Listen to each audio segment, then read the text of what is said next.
In this video, Dr. Alison Gordon will be explaining her poster on the use of high-content imaging and viability readouts for screening with 3D spheroids. So the idea behind this poster was to look at 3D spheroids and use some of the technologies that we have here at Aurelia Bioscience to look at different drugs and determine their potency and efficacy using a number of technologies that we have here based on site. So why would we look at 3D spheroids rather than looking at a 2D format? Well, traditionally, drugs have been looked at on cells which have been grown in a 2D format. The thing about that is that cells just don't grow like that within the body, they grow within a 3D environment. So if you grow cells in a spheroid, then you tend to get them making interactions between cell to cells. We get an extracellular matrix formed as well, which is much more representative of how cells behave in the body, and therefore you get a much more representative idea of how the drugs will work as well. So here at Aurelia, the way that we've created the spheroids is we've used the ultra-low attachment plates from Corning, which are quite commonly used.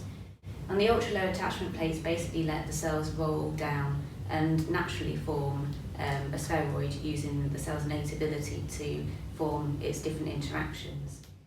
And then we've also used, so we have a number of technologies on site, but primarily we've used the a high throughput, high content imaging system, the Cellular Insight CX5, which is a wide field imaging system. And then we also have used the Cell Titer Glow 3D kit from Promega, which lets you look at cell viability by measuring ATP levels within the spheroid.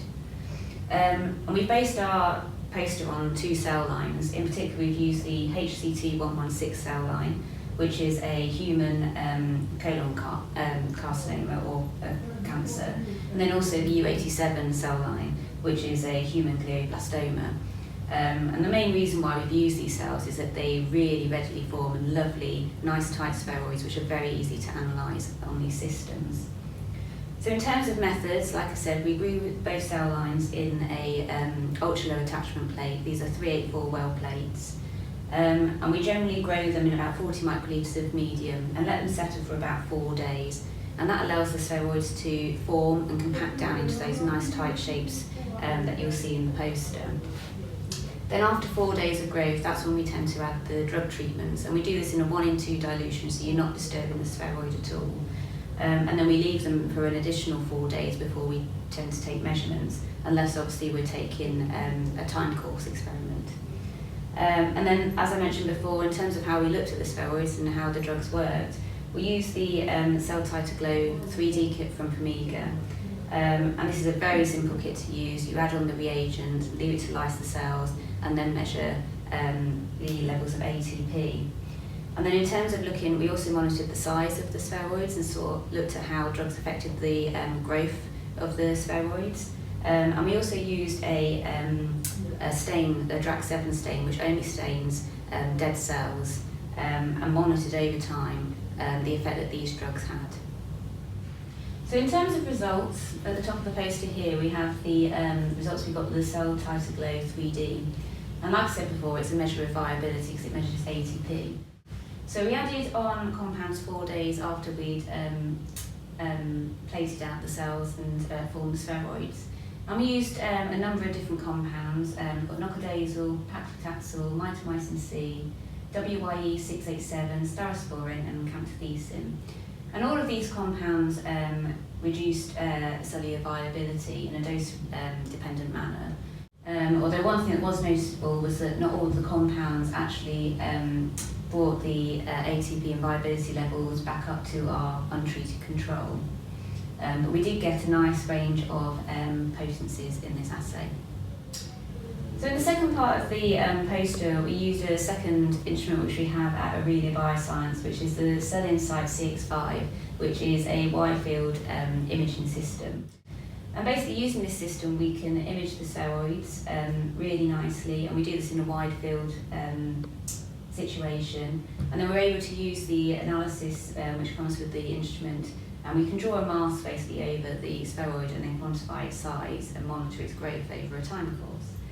So in terms of how we set up this experiment, we grew the spheroids for 4 days to form that nice compact shape.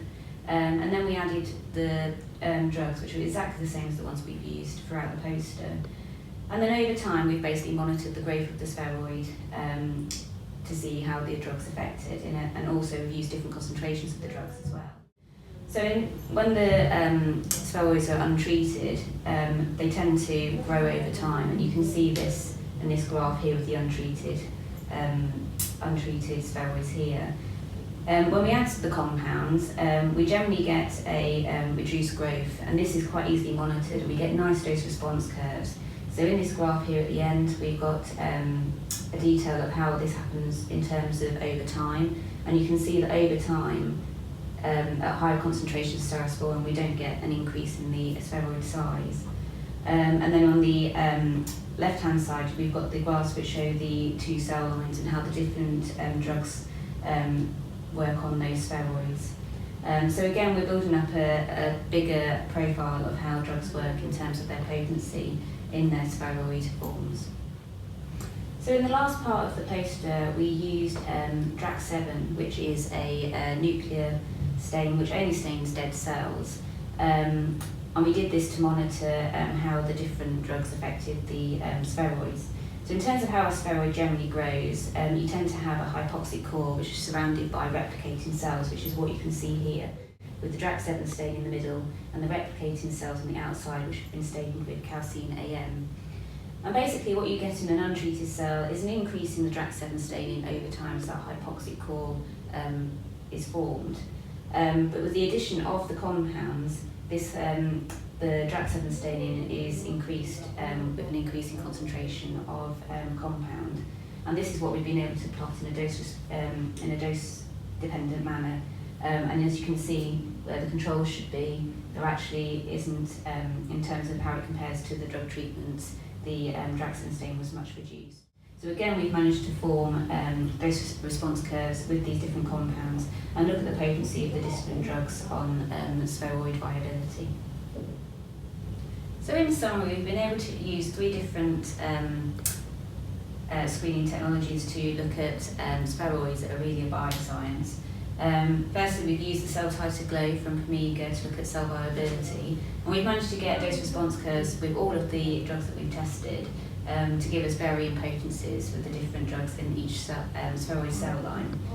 Secondly, we've been able to use the cell insight to look at the size of the spheroids and monitor the size growth after compound addition. And again, we've managed to produce some dose response curves to those compounds, and also look at how the size is affected over time in the presence of compounds. And then finally, we've been able to look at spheroid viability again using the DRAC7 dead cell stain, which again has allowed us to produce nice dose response curves to look at drug potency. So taken together, we've been able to build a really nice pharmacological profile for each of the compounds that we've tested in the 2 spheroids that we have in this poster. Contact us if you would like a copy of this poster, or if you want to learn more about our work with 3D spheroids. Follow our YouTube channel for more such videos.